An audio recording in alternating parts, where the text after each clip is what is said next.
Hi, welcome to Conversations Matter with me, Heather Criswell.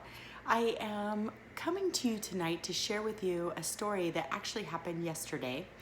We were at the park with a dear friend of mine and her children, and we were at a splash pad.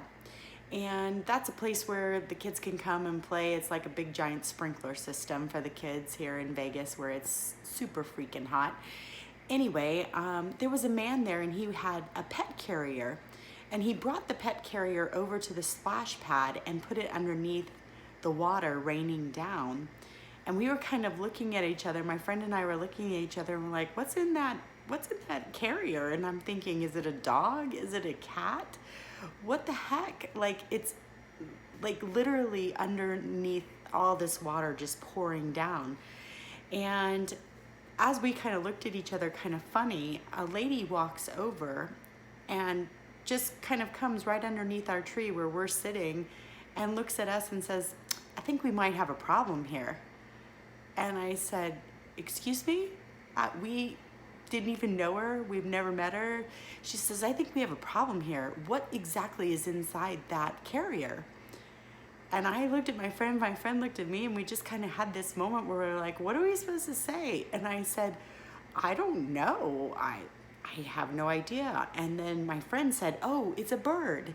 And she says, well, that's pretty abusive. Like, I think we're gonna have a problem. I think we should call somebody or something. And I started smiling, and I was like, number one, if it is indeed a bird, birds fly in the rain, so it's probably okay. But with that being said, we didn't really know what to do. So we just kind of sat there and we're like, I don't know. And then some kids came around and the guy was showing them the bird, took the bird out of the carrier and was showing the bird that it had a broken leg. And what I realized is I had noticed that guy at that park for years. I've noticed him. He always has a bird and a banjo, and he's playing and he talks to the kids, and he's a super nice guy. I didn't recognize him until I put two and two together. And so she was still pretty upset and ended up walking off to talk to some other kids. But when I looked at my friend, I thought to myself, why didn't she just go up to him and ask him, what's going on, if she was that interested? But instead, she came to us and kind of started stirring a pot that wasn't even there. And it got me thinking, how many times we gossip, how many times we talk to somebody else about a problem that is actually nothing to do with them. And if we just went to the source and had a conversation, it probably would go pretty smooth.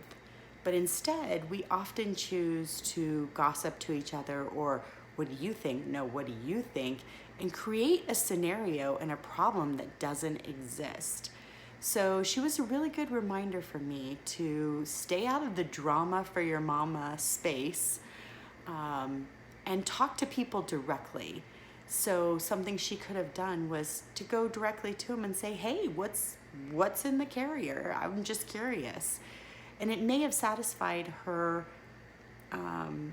need to be involved in that situation. And it was just a really good reminder for me to always talk to the person that I have a problem with or that I have a concern with, instead of going around and getting everybody else's opinion, because that usually just makes it worse, not better. So I was really grateful to her for that reminder, and I was really grateful to him for showing the kids